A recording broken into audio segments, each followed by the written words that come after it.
तो दुश्मन तो है सर, पूरा दौर इस समय दुश्मनी का दौर है।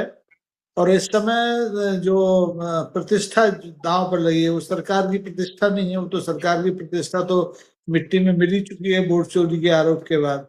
केंद्रीय चुनाव आयोग की प्रतिष्ठा का भी अब सवाल नहीं है, सवाल है न्यायपालिका की प्रतिष्ठा का, कि वो कैसे बहाल रहे। और न्यायपालिका के सामने ये मसला बार बार आता है कि मुर्गी पहले कि अंडा पहले, नागरिकता पहले कि मतदाता पहले, ये बार बार तय करने की जरूरत पड़ती है। और देश में मुझे लगता है कि ये सबसे गंभीर समय आया है कि जब नागरिकता के आधार बना करके किसी राज्य की मतदाता सूची का गहन पुनरीक्षण किया गया है। गहन पुनरीक्षण तो होते थे, लेकिन उसका आधार नागरिकता और दावा बार बार ये कि हम किसी गैर भारतीय को अपनी मतदाता सूची में रहने नहीं देंगे, ये मामला बिल्कुल अदालत के सामने बहुत समस्या पैदा कर रहा है। देखिए, अगर केंद्रीय चुनाव आयोग की बात मान ली जाए कि वो नहीं रहने देंगे, अच्छी बात है।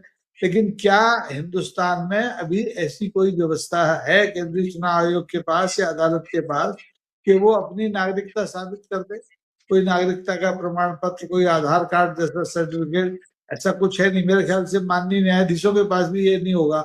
अगर कोई उनसे कहे कि भैया आप अपनी नागरिकता दिखाओ, क्या कागज है, तो उनके पास भी कोई कागज नहीं। और ये बात उन्होंने पिछली सुनवाई के दौरान मान ली। लेकिन सबसे बड़ा संकट जिसमें आपने अपनी प्रारंभिक भूमिका में जो बिंदु उठाए थे वो यही है कि क्या हमारा देश का सर्वोच्च न्यायालय, देश की न्यायपालिका, जिस पर थोड़ा बहुत भरोसा अभी भी जनता का है, वो उसे अपने आने वाले दिनों के फैसले में कायम रख पाएगी, या हमेशा की तरह जैसे कि आपने एक लंबी फहरिस्त गिनाई थी, आधे अधूरे फैसले देके आगे बढ़ जाएगी? भाई, हमारे यहाँ के अम्मा भी अच्छी और जनता भी अच्छी, मरने कौन जाए? दोनों को साथ रखना है, सरकार को भी साथ रखना है, जनता को भी साथ रखना है। ये संभव होता नहीं है। अभी ताजा ताजा उदाहरण है पिछले इलेक्शन का, इलेक्टोरल बॉन्ड का। आपने पूरी वसूली को असंवैधानिक करार दिया था, और उसके बाद उस असंवैधानिक तरीके से रुपए हुए वसूल किए गए एक पैसे में से एक पैसे को राजसात नहीं किया, यानी आधा अधूरा फैसला। आपने कहा बहुत गंदी बात है, लेकिन गंदी बात है तो आप जानो हमने गंदी बात कही। यहाँ भी यही स्थिति है कि जब माननीय अदालत के सामने एक बार नहीं 10 बार ये बात सिद्ध हो गई है कि इस गहन पुनरीक्षण का इंटेंशन ही दूसरा है। यहाँ इंटेंशन नागरिकता भी नहीं है, यहाँ इंटेंशन मतदाता सूची का शुद्धिकरण भी नहीं है। यहाँ तो कोशिश ये है कि हमें ऐसी मतदाता सूची चाहिए जो हमारे मनोनुकूल हो, जो हमें विजय श्री हासिल कराने में मदद करे। अब उसमें से कोई रहे, कोई मर जाए, कोई निकल जाए, इससे किसी को कोई मतलब नहीं। और अब पिछले 2 या 3 दिन में विभिन्न याचिकाओं की सुनवाई के चलते जिस ढंग से बिहार की जनता ने, बिहार के सामाजिक कार्यकर्ताओं ने, बिहार के जनप्रतिनिधियों ने इस मतदाता सूची के पुनरीक्षण की पोल खोली है, उसके बाद अगर न्यायपालिका हमारी या सर्वोच्च न्यायालय अभी भी फैसला आधा अधूरा देती है, तो आप ये मानकर चलिए कि इस बार प्रतिष्ठा न्यायालय की मिट्टी में मिलने वाली है।